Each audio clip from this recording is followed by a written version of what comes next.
Olá, seja muito bem-vindo. A gente começa agora mais uma edição do Trabalho em Revista, o seu boletim semanal, produzido aqui pela Justiça do Trabalho Mato Grossense.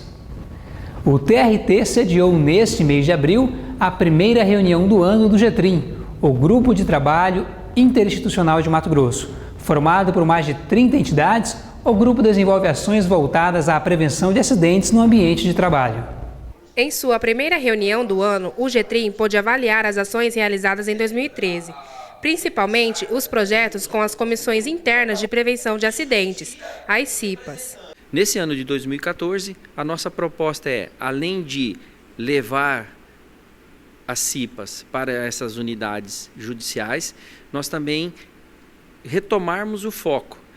Tratar de segurança e medicina do trabalho, a fim de evitar um grande número de doenças ocupacionais que temos em vários setores. Então, focar na questão de prevenção de doenças ocupacionais e depois segmentar essa política para os vários ramos, serviço público, os entes privados, de forma que o GETRIM consiga reduzir o grande número de doenças ocupacionais que existe. Outro assunto tratado foi a participação do GETRIM no workshop sobre o Dia Mundial de Segurança e Saúde no Trabalho. O evento será nesta segunda, dia 28, no plenário do TRT. O objetivo é chamar a atenção da sociedade para os crescentes números de acidentes e doenças ocupacionais. Cada vez mais a gente tem numericamente aumentado o número desses acidentes de trabalho. Tá? E uma coisa que salta aos olhos é que hoje o INSS, através do nexo técnico, a gente consegue reconhecer o acidente de trabalho, mesmo que ele não veio indicado através de uma comunicação de acidente de trabalho. Tá? E isso tem sido um percentual aí em torno de 30% dos acidentes, ele é reconhecido pelo INSS, porém vem sem a notificação necessária. Em tese, ninguém quer causar um acidente em ninguém, né? O empregador, em tese, também não quer isso, causar uma lesão para alguma pessoa. As causas, elas têm que ser analisadas. De forma geral, a gente pode falar, é uma cultura, né? Às vezes, até a falta de punição a quem origina um acidente, a quem ocasiona um acidente, contribui para que eles ocorram. Então, a gente tem que fazer o quê? Trabalhar essa cultura, modificar a cultura, tanto do empregador quanto do empregado. No quadro Direto de Brasília, você acompanha o caso de um padeiro que teve a sua rescisão indireta reconhecida pela Justiça. O trabalhador era submetido a uma jornada cansativa, sem intervalos e ainda ficava trancado durante a noite.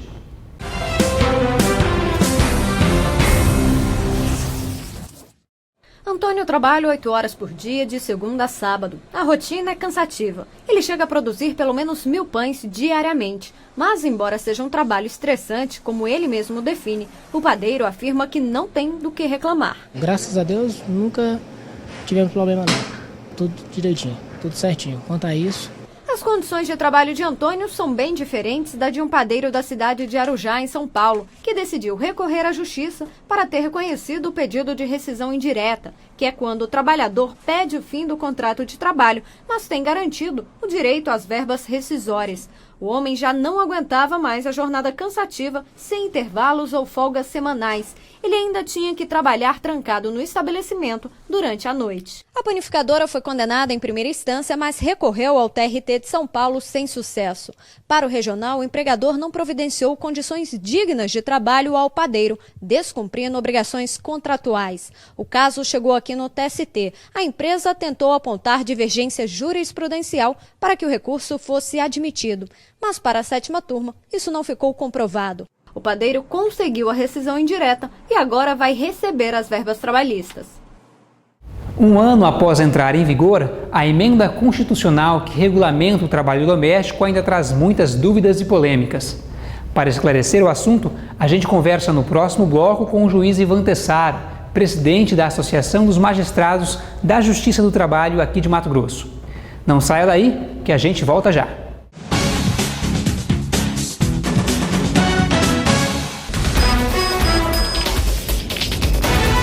Um momento de conversa com o chefe pode não ser tão simples. Ameaças e ironias constantes afetam a dedicação do empregado.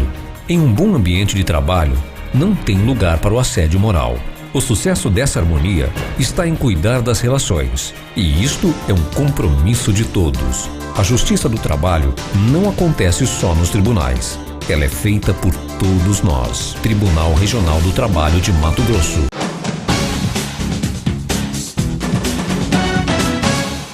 Estamos de volta com o Trabalho em Revista. Quem não assinar a carteira de trabalho de seus empregados domésticos terá agora que pagar uma multa. É uma lei nova e para saber mais sobre essa legislação a gente conversa agora com o presidente da Associação dos Magistrados do Trabalho de Mato Grosso, juiz Ivan Tessaro. Doutor Ivan, obrigada pela sua presença aqui. Essa multa, doutor, que está se falando para os empregadores domésticos é uma novidade para essa categoria, é isso? Mas ela sempre existiu para os demais trabalhadores? Exatamente. O que essa nova lei que foi criada semana passada, ela trouxe de diferente é que as multas previstas na CLT para todos os demais empregadores, quando eles deixam de cumprir alguma norma trabalhista, elas passam a valer também para os domésticos. E mais do que isso, na hipótese do empregador doméstico, ele deixar de anotar a carteira de trabalho do seu empregado, a multa, o valor da multa para ele é o dobro do que é aplicado para qualquer outro empregador. Então, significa dizer que o legislador está sendo mais exigente com o cumprimento desse direito para os domésticos do que ele é, em geral, para os demais trabalhadores. Isso, doutor, é resultado dessa história, esse histórico de não assinatura de carteira dos empregados domésticos? É o reflexo de uma prática que é bastante disseminada de ausência de anotação da carteira de trabalho em geral, né? Mas com uma frequência muito maior no âmbito do trabalho doméstico. A imensa maioria dos trabalhadores domésticos estão na informalidade, eles estão fora do regime de previdência social, o que é uma grande dificuldade, é um grande problema social, é um grande problema para a previdência social que não tem os recolhimentos e, por outro lado, para os trabalhadores no momento que eles adoecem, que eles sofrem acidentes, que eles que as domésticas ficam grávidas e precisam se afastar e elas não têm os benefícios que aqueles que têm a carteira anotada e são contribuintes da Previdência Social normalmente receberiam. Doutor, em regra, quando a gente fala em domésticos, a gente sempre pensa na empregada doméstica, aquela que trabalha na casa, limpando a casa, tal, fazendo almoço. Que outros trabalhadores se enquadram nessa categoria? Isso é verdade, uma vez que a doméstica que frequenta diariamente o ambiente familiar é o que compõe o maior número, mas não é a única, né? Temos casos de jardineiros, né, que cuidam do espaço em volta da casa, do motorista que presta serviço exclusivamente no âmbito doméstico, do cuidador de idosos ou de pessoas doentes. Enfim, o que define quem é trabalhador doméstico e diferenciando ele dos demais trabalhadores é saber se em decorrência daquele serviço que ele está realizando, o tomador, no caso o patrão, ele obtém algum lucro. Então nós podemos chegar até mesmo a algum tipo de chácara, algum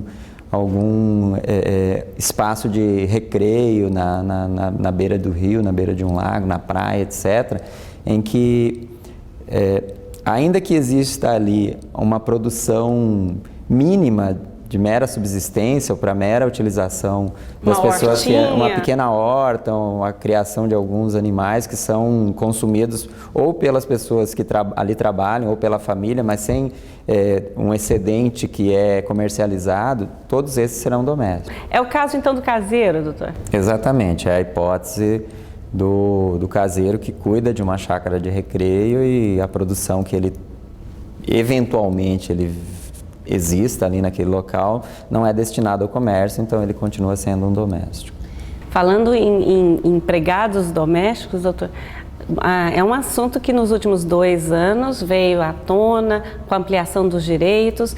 No entanto, agora a sociedade começa a reclamar que, apesar de aprovada a lei geral, não é possível ainda, muitos desses direitos ainda não podem ser exercidos na prática. Eu queria que o senhor pontuasse que direitos são esses e por que isso está acontecendo. É verdade. Aproximadamente há 1 ano foi aprovada uma emenda constitucional estendendo para os domésticos todos os direitos que são assegurados aos demais trabalhadores. Só que alguns desses direitos, para eles serem efetivos para os domésticos, eles dependem de uma norma abaixo da Constituição que venha a regulamentar para que o doméstico passe a ter acesso a eles de verdade. Então, em primeiro lugar, alguns temas já estão valendo para os domésticos. O exemplo mais conhecido e que gerou efeitos concretos com mais fácil de ser percebido é a questão da jornada de trabalho. Agora o doméstico tem direito à hora extra. Se ele trabalhar mais que 8 horas por dia ou 44 por semana, o excedente tem que ser pago como hora extra.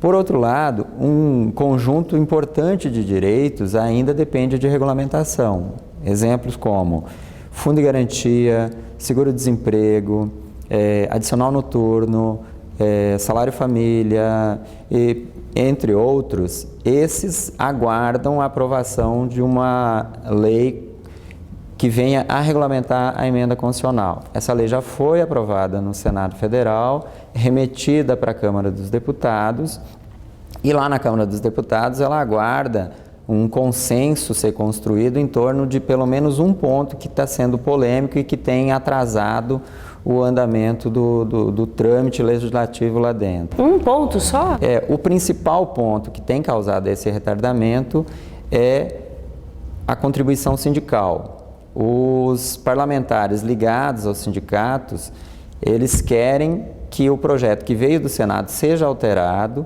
para que a contribuição sindical dos domésticos seja obrigatória, assim como ela acontece com todos os demais trabalhadores. O projeto aprovado no Senado diz que não é obrigatória a contribuição sindical pelos trabalhadores domésticos. Contribuição sindical é aquela que todo trabalhador paga um dia por ano. Por ano na data base da sua categoria. E isso tem gerado uma polêmica, tem gerado uma ausência de consenso e, por consequência, o retardamento na aprovação desse projeto de lei que está lá aguardando ser resolvida, entre outras, mas principalmente essa situação. Doutor, para a gente encerrar, queria que o senhor dissesse rapidamente quando foi aprovado, quando estava se discutindo essa PEC, falava-se muito que isso ia impactar muito, que as famílias não iam ter mais condição de pagar a empregada doméstica e que ia ser ruim para essas trabalhadoras, ao invés de ser um avanço com a ampliação dos direitos. 1 ano depois, como presidente da Associação dos Magistrados em Mato Grosso, qual que é a análise que o senhor faz? É de que houve pouquíssimo impacto. A aprovação da PEC e a elevação do patamar de garantias de direito que foi assegurado aos domésticos, é claro que ela tem um impacto financeiro e que, em algumas situações, ela pode gerar alguma dificuldade para o empregador. Mas o que tem, na verdade, causado a redução do número de domésticos é o fato de que nós vivemos uma realidade hoje onde a oferta de emprego ela é maior. Os domésticos, aqueles que historicamente trabalhavam como domésticos, hoje eles têm condições de se qualificar mais e, por consequência, eles buscam outro tipo de trabalho que tenha uma remuneração melhor. Então, eu diria que a PEC dos domésticos e essa lei regulamentar que está em vias de ser aprovada, ela vem, na verdade, criar um rol de garantias para os domésticos que, de alguma maneira, ainda que indiretamente, vai beneficiar aqueles que se utilizam desse trabalho, porque eles vão estar contratando trabalhadores que, eventualmente, eles podem fazer a opção de ser domésticos em detrimento de uma outra função, porque, como domésticos, eles vão ter um conjunto de direitos que até então eles não tinham. Então, não vejo isso como verdadeiro, como algo que realmente nós possamos dizer que os domésticos saíram perdendo nessa história toda. Muito pelo contrário, acho que era uma categoria que precisava de um olhar mais cuidadoso, e esse olhar mais cuidadoso ele vem se concretizar através da PEC e vai realmente fechar esse ciclo no momento em que o Congresso Nacional aprovar a lei regulamentadora. Doutor Ivan Tessaro, juiz, presidente da Associação de Magistrados do Trabalho de Mato Grosso, obrigada pela sua presença aqui. E assim a gente termina o nosso programa desta semana, mas você pode revê-lo a qualquer momento acessando a página do TRT na internet e clicando no link Vídeos. O programa também está disponível no YouTube, o endereço está aí na sua tela. Aproveite para curtir o Facebook do Tribunal, seguir o TRT no Twitter e assim ficar por dentro das notícias da Justiça do Trabalho em Mato Grosso. Obrigada e até o próximo programa.